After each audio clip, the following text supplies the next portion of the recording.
Sa iba pang balita, isang alternatibong paraan upang mabigyan naman ng mas na bagong tahanan ang mga nasalanta ng bagyong Yolanda inilatag. Kung ano ito, alamin natin sa ulat ni Jade Miguel.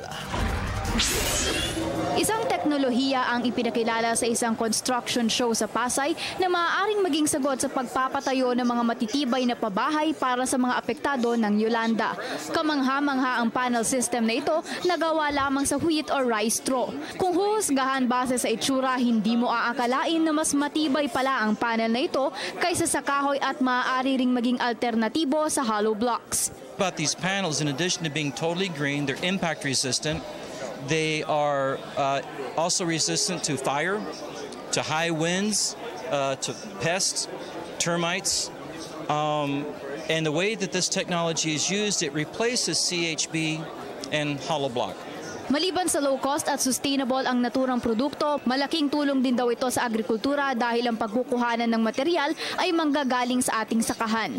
So our intention is to bring here to manufacture these panel boards here in the Philippines so that, one, we can create jobs here, but also create extra income potential for the farmers, but also to generate job growth in construction and manufacturing.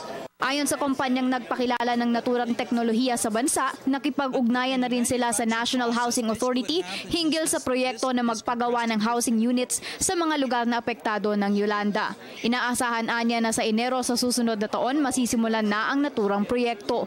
Siniguro naman na hindi substandard ang material na ito at subok na rin daw ito sa mga bansa sa Europa na matagal nang gumagamit ng nasabing teknolohiya. Para sa Telebisyon ng Bayan, Jade Miguel.